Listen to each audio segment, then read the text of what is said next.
Ya. Las paradojas o sea, las conjeturas de Popper. Antes de empezar, como que para que tengan en cuenta creo que le hace con mucha justicia el nombre del texto a lo que él habla, porque básicamente se propone emplear como un nuevo tipo de método en el que no necesariamente empecemos de una observación, sino que primero empecemos especulando. De ahí viene la conjetura, como una especulación. ¿Cuándo debe ser considerada una teoría como científica? ¿Hay algún criterio para determinar el carácter o estatus científico de una teoría? Son como las preguntas que al principio él plantea y que va a tratar de responder a lo largo del texto. Como en la sección uno, la voy a estar dividiendo como en secciones, la presentación. La primera sección establece, no como un versus, sí, propiamente tal, pero sí establece unas diferencias que habían entre la teoría de la relatividad de Einstein con otras tres teorías que estaban muy en boga en ese tiempo, que era la teoría de la historia de Marx, el psicoanálisis de Freud y la psicología del individuo de Alfred Adler. ¿Cuál era esta diferencia? Decía. Él encontraba como en sus propias palabras, que el psicoanálisis, por ejemplo, está más cerca de ser de la astrología que de una ciencia como la astronomía. ¿Por qué? Porque en estas tres teorías está como este componente de que se confirman estas teorías, de que estas teorías son científicas porque hay elementos en la naturaleza que las confirman. Y a diferencia de la teoría de Einstein, que más que solamente confirmar, lo que hacía su postulado era determinar como los sucesos en los que su teoría demostraría ser falsa. A diferencia del psicoanálisis, por ejemplo, sin emitir juicios como hace el psicoanálisis propiamente tal, pero que el psicoanálisis básicamente no se puede refutar, por decirlo así. O sea, Freud cuando establecía su teoría, en ese tiempo al menos, porque después la refuta, pero muchos años después, pero en este tiempo concretamente, su teoría era irrefutable, o sea, todo se podía explicar bajo el psicoanálisis, todo se podría explicar bajo un complejo de Edipo, por decirlo así, todo se podría explicar bajo un complejo de castración, que son como términos que él usa. Pero no demostraba qué es lo que debería pasar para que su teoría fuera falsa. Y aquí establecen como el contra de, de la filosofía de la ciencia en ese momento, que era el verificacionismo, que hubo como una duda muy grande en la ayudantía anterior, pero ahora creo que la puedo contestar de mejor manera, contra el falsacionismo. El verificacionismo, por una parte, se basa en encontrar hechos en la naturaleza que confirmen una teoría, que la verifiquen, tal como dice su nombre. El falsacionismo, en contraparte, busca refutar esa teoría. No sé si se aclara eso, que el verificacionismo busca confirmar algo, el falsacionismo busca refutar algo. ¿Por qué? ¿Por qué dice Popper que se debe buscar como, esta postura falsacionista? Porque, y plantea específicamente 7 puntos, pero se resumen en los que están acá, que es fácil obtener verificaciones. Popper dice que nosotros si tenemos una teoría y queremos buscar confirmarla, no nos tenemos que esforzar mucho para encontrar hechos que la confirmen. Eh, Probablemente tal acá dice, es fácil obtener confirmaciones o verificaciones para casi cualquier teoría si son confirmaciones lo que buscamos. ¿Ya? Por otra parte, toda buena teoría debe prohibir que sucedan ciertas cosas. Em, Toda buena teoría científica implica una prohibición. Y en cuanto más prohíbe una teoría, mejor va a ser esa teoría. Mejor va a ser. Y esa es como el postulado científico, o sea, el postulado falsacionista que tiene Popper. O sea, mi teoría, para que sea científica y para que sea una buena teoría, lo que dije, lo que vimos antes, tiene que prohibir, como, o sea, no sé cómo se puede explicar de otra manera, pero debe negar que pasen ciertas cosas. O sea, como en la teoría de la relatividad, había un ejemplo de la curvatura de la luz con un eclipse, que es como medio enredado igual, pero básicamente esa teoría prohíbe que, que la luz no se curve, que dicho fenómeno no ocurra. Y si dicho fenómeno ocurre y invalida mi teoría, entonces mi teoría queda refutada. Por eso una teoría debe prohibir que pase algo, para que sea puesta a prueba, por decirlo así. No sé si se comprende un poco este punto de acá, este segundo puntito. Me lo pueden comentar por el chat, si no voy a continuar. Bueno, la irrefutabilidad, dice, no es una virtud, sino un vicio. Porque en ese entonces se puede decir que la ciencia buscaba que las teorías fueran irrefutables. Y Popper dice que no es algo bueno, pues no es una virtud. De hecho, es un vicio, pues es algo dañino para una teoría el que sea irrefutable y el que sea universal, por decirlo así. De hecho, la teoría tiene que ser refutable. No tiene que ser refutada necesariamente, o sea, no tiene que ser falsa mi teoría, pero sí debe estar como esa posibilidad de refutarla. Las confirmaciones solo son correctas en cuanto intentan refutar una teoría. Entonces, las confirmaciones no sirven para verificar mi teoría. Las confirmaciones sirven para refutar la teoría. Eso es como lo que dice Popper. También en cuanto a las hipótesis ad hoc, que si no están muy familiarizados con el término, hipótesis ad hoc quiere decir introducir como una hipótesis a una teoría ya establecida. Si, por ejemplo, decimos, todo lo que sube tiene que bajar, sería mi hipótesis central. Gabriel, ¿puedes repetir lo que dijiste, lo que decía Popper? Lo que decía Popper respecto a qué, Michelle, que Popper dijo muchas cosas.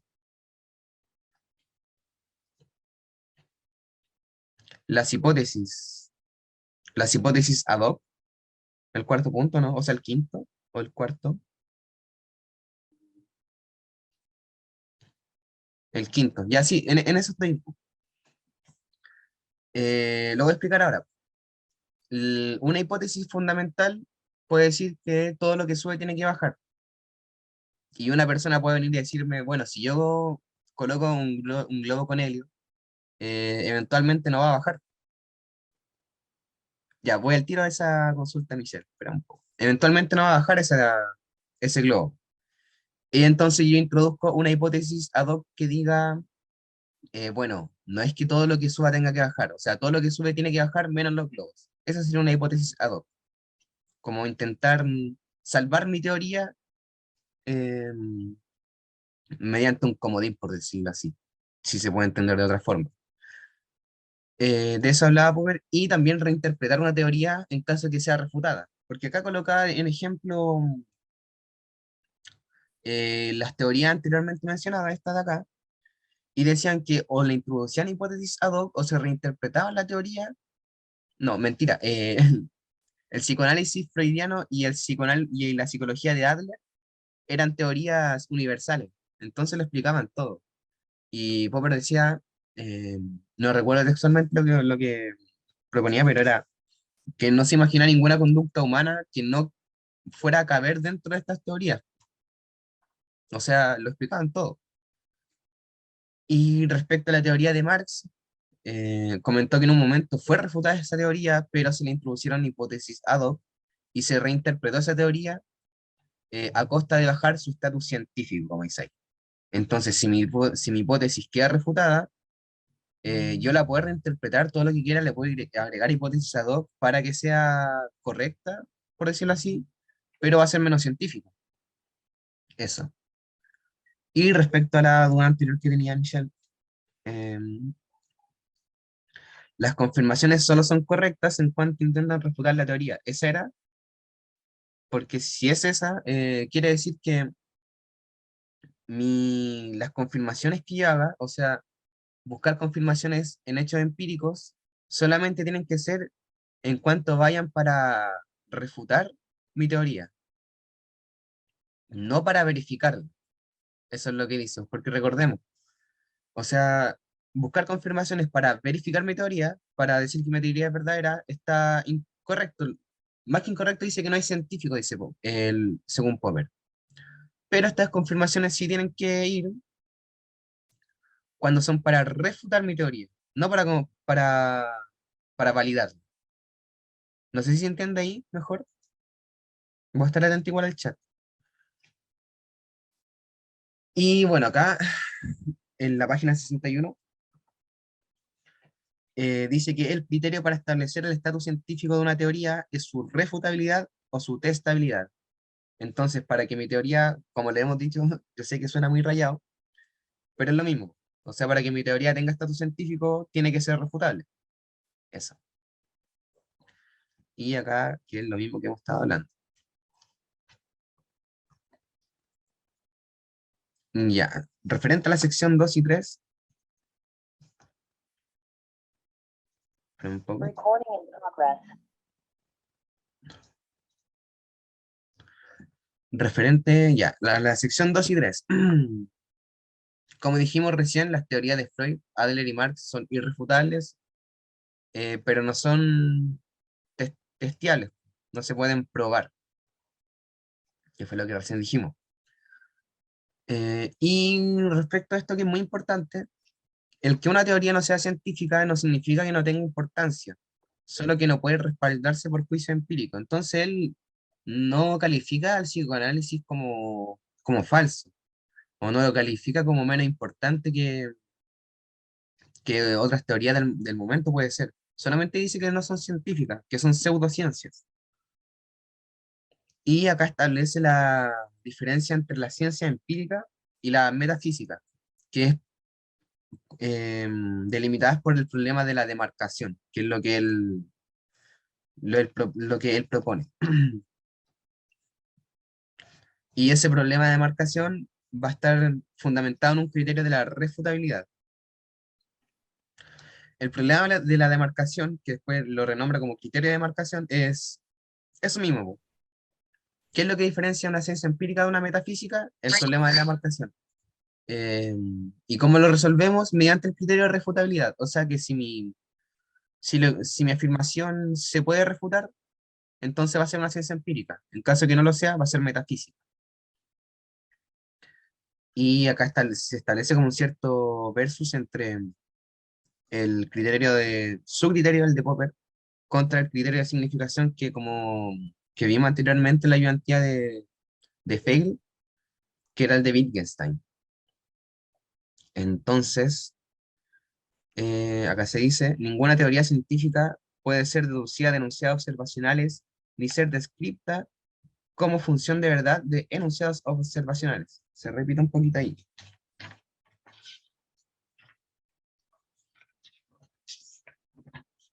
pero un poquito. Y claro, pues, se establece como la crítica que le hace Popper a Wittgenstein de que su criterio de significación o que su problema de significación es un pseudo problema. Porque, espera un poco, bueno, no lo encuentro acá todavía, pero cae en un punto en donde dice que,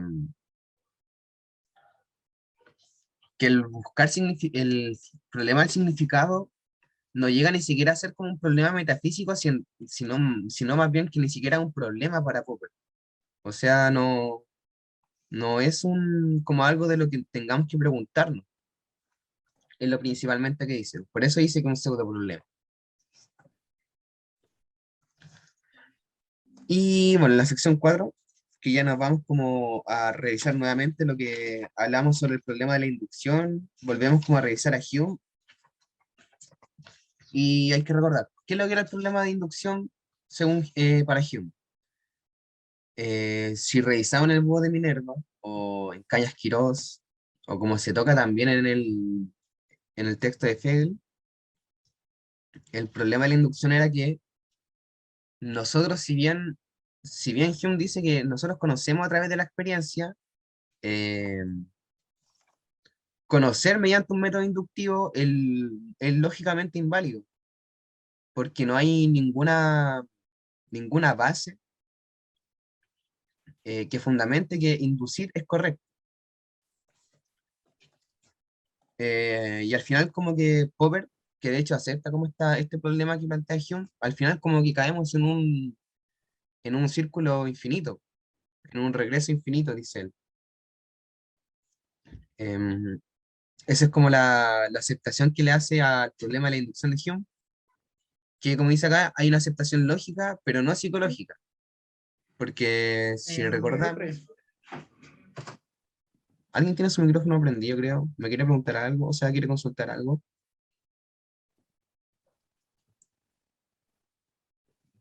Bueno, problemas de audio deben ser.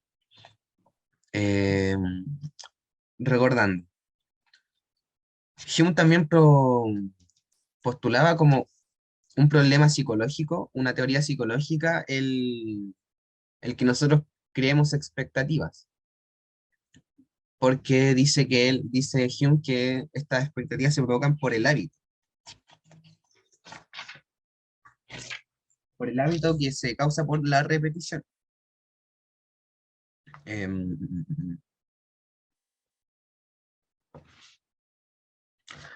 bueno, la repetición provoca expectativa inconsciente, solo se hacen conscientes si algo no encaja. Acá hay como un ejemplo sobre un reloj que dice que ya nosotros como que podemos escuchar el tic-tac de un reloj, y nosotros nos vamos a habituar a ese sonido. Em, pero después esa expectativa se va a volver inconsciente. O sea, nosotros no vamos a estar esperando a cada segundo que ese reloj haga tic-tac. Solamente nos vamos a dar cuenta cuando ese reloj se pare. Cuando algo no encaje en esa repetición, es cuando ese proceso se va a volver consciente. La otra crítica que le hace es que los hábitos no se originan en la repetición, ya que en muchos casos no se necesita de esta para establecer una costumbre.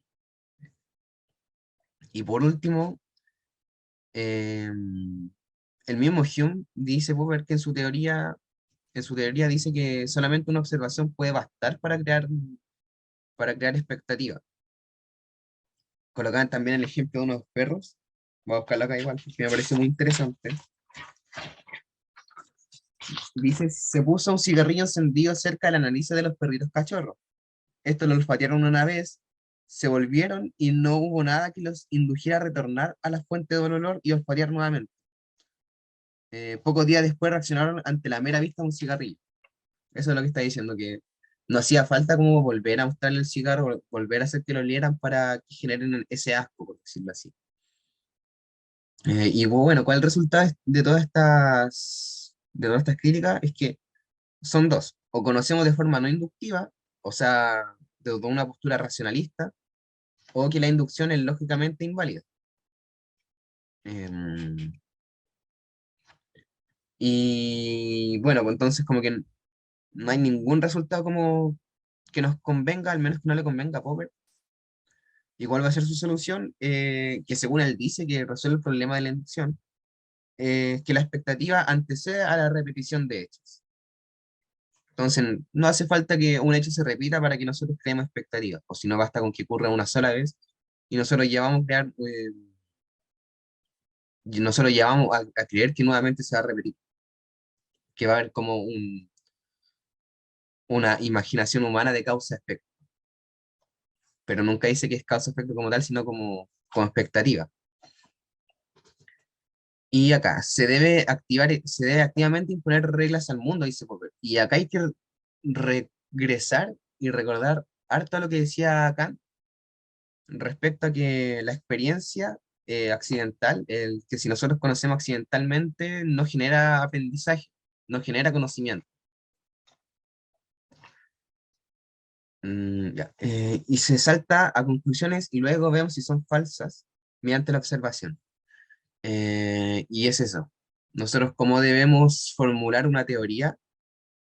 no es primero observando y luego creando una hipótesis a partir de esas observaciones, sino que especulamos.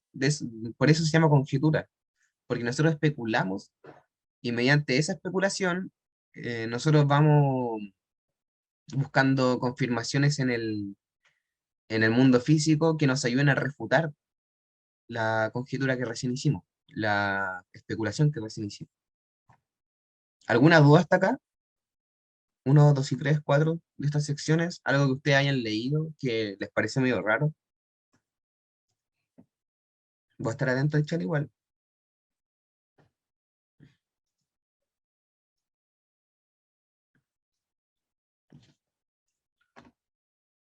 Eh, bueno, después de esto pasamos a la sección 5 a las 6 y las 7,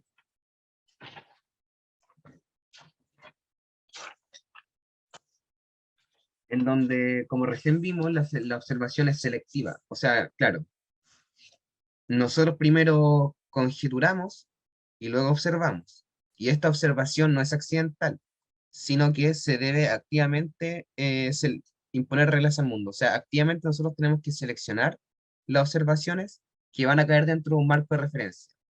Y es muy similar a lo que vimos antes de Kant, que no tiene que ser una observación accidental. Todo lo contrario, que debe participar la conciencia, como decían sus palabras, eh, activamente la conciencia para organizar el mundo. El objeto de estudio cambia según la necesidad del observador, según las conjeturas del científico. Oh, quedan 10 minutos de reunión, dice acá. Pero bueno, ya. Ya. El objeto de estudio, como dije ya, esto quiere decir que el objeto al ser selectivo, mi objeto de estudio no va a ser el mismo al de un animal, por ejemplo. O sea, un animal va a responder y su objeto no de estudio propiamente tal, pero en lo que se va a enfocar va a ser en cosas que les hacían en el hambre, por ejemplo. A mí como científico, mi objeto de estudio va a ser algo determinado, por ejemplo, no sé, po, como, no sé, po, si podría decirse que un psicólogo podría estar más enfocado en la conducta como objeto de estudio, y nosotros, si es que lo vemos desde ese punto de vista, tal vez no nos va a interesar mucho otros problemas que tenga una persona, que no tengan que ver con la conducta. El segundo acá dice que las observaciones son interesantes porque provienen de una expectativa innata. Y acá hace un ejemplo sobre un recién nacido, o sea que un recién nacido tiene una expectativa de ser alimentado, él espera ser alimentado, pero que esta relación entre expectativa y conocimiento solamente va a haber como un conocimiento innato. O sea, el niño es válido que psicológicamente él piense que quiere ser alimentado, pero no es válido a priori lógicamente, porque fácilmente ese niño muere de hambre y la mamá no lo alimenta. Esa es como la relación que hace entre expectativa y conocimiento. Hace también acá también una diferencia entre actitud dogmática y actitud crítica y relaciona cada una con confirmación y falsacionismo respectivamente. O sea, una actitud dogmática sería la búsqueda por confirmar mis teorías y una actitud crítica sería, como su propio nombre lo indica, criticar y tratar de refutar lo impuesto o lo que yo pienso. Y acá dice algo muy interesante que es que la ciencia parte de mitos. De hecho, como vimos en el texto de Cañas Quirós, muchos científicos y muchos pensadores a lo largo de toda la historia han sido influenciados de una manera u otra por los mitos. Pero claro, los mitos no quedan solamente ahí, sino que tenemos que refutarlos. No confirmarlos, sino que refutarlos. Buscar las formas, buscar las observaciones pertinentes para que estos mitos se refuten. Y es como de esa forma de que llegamos como a mitos propiamente tal, como a teorías más estructuradas. Y bueno, todas las teorías son en esencia conjeturales, o sea, son especulativas. Antes de ser refutada una teoría, dice en la página 78, que inmediatamente ahí, nunca podemos saber en qué aspecto puede ser necesario modificarla. Y es claro, o sea, nosotros al hacer una teoría nunca vamos a ver como cuáles son los fallos que tiene como para que nosotros la arreglemos, arreglarla como modificarla, como dice acá. Entonces, propiamente tal y primitivamente al principio las teorías son conjeturas, son especulaciones. ¿Alguna duda acá? La sección 5 6 7 o en alguna anterior, algo que no entiendan. Tal vez voy muy rápido,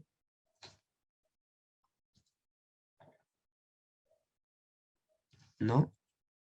Ya, entre paréntesis voy a hacer, bueno, como muchos saben, yo tengo la aplicación de Zoom, la gratuita, así que ¿cómo se llama? Las reuniones duran como aproximadamente 40 minutos, de lo cual después se separan. Así que cuando queden como un minuto más o menos, o 2 minutos, voy a parar la reunión, la voy a sacar y voy a poner otro link en el UCampus para que se vuelvan a meter los que quieran terminar la ayudantía. Pero eso. Bueno, sección 8 y 9. Dice acá que hay un error en suponer el método inductivo como criterio de demarcación. La ciencia no se basa en la inducción, sino en la suerte, ingenio y reglas deductivas de argumentación crítica. Esto es de la página 79 y 80. Perfecto. Y claro, es como un poco lo mismo que estábamos viendo antes. O sea, nosotros primero hacemos conjeturas y depende como de la suerte de que estas conjeturas sean correctas o no. Pero obviamente no depende solo de reglas, sino que también tienen que haber reglas deductivas, no inductivas, eh, de argumentación crítica para mi teoría. La inducción acá dice que es un mito, un hecho psicológico, o sea, no, como es lo que hemos estado viendo como anteriormente, que es solamente una forma de organizar el mundo, básicamente de nuestra psicología, desde la psicología humana. Eh, de hecho, como que Popper no sale en el texto propiamente tal, pero si es que lo buscan, él va a estar apareciendo como que usa el método hipotético deductivo, como una pequeña, un pequeño bonus ahí. La ciencia trabaja con conjeturas, como lo vimos anteriormente, y las observaciones, como vimos también, solo sirven para refutar estas teorías. O sea, como vimos con las confirmaciones, no sirven para afirmar una teoría, sino para refutarla. Y acá una cita también en la página 81: la inducción no hace seguras las teorías, sino solo probables. O sea, me estoy quedando sin batería del computador. Espérame un poco.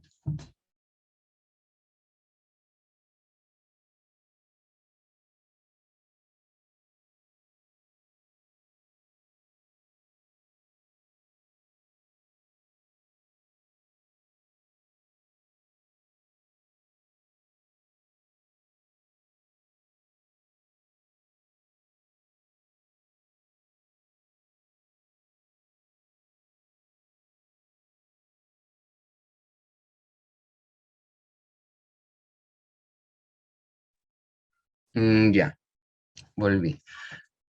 Bueno, ¿les parece que dejemos hasta acá esta parte y termino la reunión y al tiro les mando el otro link de lo que queda, que no es mucho en realidad?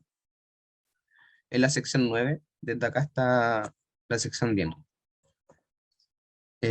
Lo que queda de minutos, de estos 2 minutos que quedan de reunión, dejen sus dudas si es que tienen, que sean de la clase, o sea, de la ayudantía, eh, y eso. porque ya queda poco para que esta reunión termine.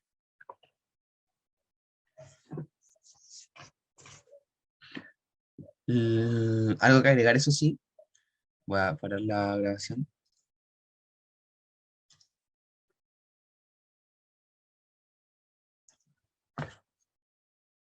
Ya, como estamos continuando, como estábamos diciendo, el problema lógico de la inducción surge, que esto sale en la sección 9, de la imposibilidad de justificar una ley por la observación, como vimos antes, que las teorías no se afirman por observaciones si es que no son para refutarlas. La ciencia, al proponer leyes en todas partes y en todo momento, esto que era... Ah, ya, esto era como hace una revisión a un físico que había de esos años, que era Max Born, que hace como una cierta crítica al decir que la ciencia propone leyes universales, a veces sin siquiera tener como los suficientes elementos para hacerlas. Eh, Acá dice, pues, eh, al igual que Hume, se asombra por los escasos materiales, es decir, los pocos casos observados sobre los que se puede basarse la ley. Eso es básicamente. O sea, a veces tenemos como tan pocas observaciones, tienen un poco, tan pocas observaciones que de igual forma hacen leyes, lo cual es un problema. Y también está el principio empirista, en el cual solo la observación y la experimentación sirven para la aceptación o rechazo de teorías científicas. Mm, ya, que eso eran tres, tres principios por donde se basaba el problema lógico de la inducción. Que bueno, era eso.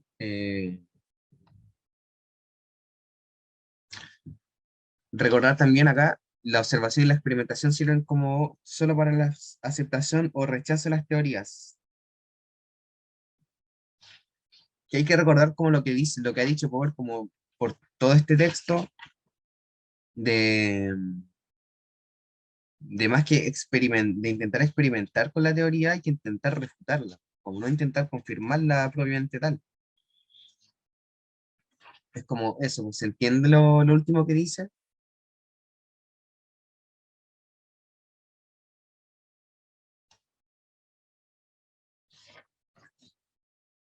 ¿Alguna duda que tengan también mientras yo voy a estar apoyándome acá?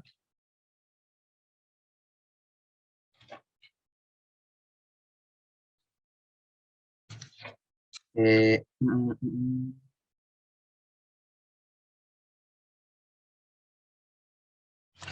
Acá dice, Hume mostró que no es posible inferir una teoría a partir de enunciados observacionales, pero esto no dice que afecta la posibilidad de refutarlas observacionalmente. De hecho, Popper también dice que las observaciones, perdón, que solo la refutación de una teoría puede ser inferida mediante observación. Y esta inferencia, según Popper, es puramente deductiva, no es inductiva. Y es por eso que la califica como válida. Eso es en síntesis. Me está enredando en algo muy, no sé si simple, pero no tan complejo. Y bueno, al final, pues, los datos empíricos solo infieren refutaciones. O sea, las observaciones solo infieren refutaciones y esta inferencia es puramente deductiva. Eso era. Me enredé demasiado, lo siento. Pero se entendió igual, como la idea que propone acá Popper. Puedo volver a explicar algo que no se haya entendido de igual forma, o algo que no hayan entendido de las otras secciones. Y bueno, para terminar, ¿cómo saltamos del enunciado observacional a una teoría buena? Dice, que se plantea la pregunta en la sección 10. Saltando primero a cualquier teoría, como hemos visto, perdón, conjeturando, especulando. Y acá lo importante. cómo se justifica este método de conjetura y refutaciones, de ensayo y error, como lo llama algunas veces. Y bueno, hay que remitirse a esta cita. El método del ensayo y el error es un método para eliminar teorías falsas mediante enunciados observacionales, y su justificación es la relación puramente lógica de deducibilidad, la cual nos permite afirmar las falsedades de enunciados universales si aceptamos la verdad de ciertos enunciados singulares, que es un poco lo que lo que hemos visto antes. O sea, el, el método de conjeturas y refutaciones se justifica deductivamente al que sus enunciados observacionales se basan en refutarla. Y claro, pues si es que no refutan mi teoría, que está basada en conjeturas y refutaciones, entonces va a ser válida en cierto sentido, porque no va a estar falseada, ¿no? O sea, no va a estar refutada. Es como eso lo que proponen en esta pregunta y en su respuesta. Y bueno, una pregunta acá, que igual es como se responde por sí misma. ¿Por qué es razonable preferir enunciados no refutados a otros refutados? ¿Por qué creen ustedes? Porque los refutados, tendemos a creer al menos que los refutados son verdaderos y que los refutados son falsos o no tan verdaderos como los no refutados. Pero que nosotros no elegimos cualquier teoría no refutada, sino que pasa como por una competencia y un filtro que tenemos para con otras teorías rivales. Y acá se puede ver un ejemplo porque de hecho dice que nosotros igual no hemos basado atrás de la historia con teorías refutadas. Por ejemplo, no sé, por la antigua Grecia estaba la creencia de que la noche antepone o sea, la noche siempre va a ser no sé, que las 12 de la noche siempre va a ser de noche, de las 12 p.m., 12 a.m. en ese caso. Y después se encontró que había sol de medianoche en los lugares cercanos al Polo Norte. De hecho, la misma teoría de Newton, como vimos en la que vimos en Cañas Quirós, la teoría de la gravitación en su momento se aceptó y pasó muchos años hasta que Einstein dijera que era una teoría no falsa, pero inexacta. Era eso. Pero que la usábamos básicamente porque nos servía, porque eran útiles. Y es con eso con lo que termina el texto. Yo creo que voy a parar la grabación acá. No, no, mejor no, en caso que tengan alguna duda. ¿Tienen alguna consulta respecto a las 37 páginas que tuvieran que leer? ¿Cómo entendieron cuál era la postura falsacionista de Popper? ¿Cómo en qué se diferenciaba con el verificacionismo que tenía el Círculo de Viena, los positivistas lógicos? Yo creo que si se entendió eso, por lo menos, no sé, pues creo que, que está bien hecha la presentación, al menos. Si no tienen consultas, voy a parar la grabación entonces. Y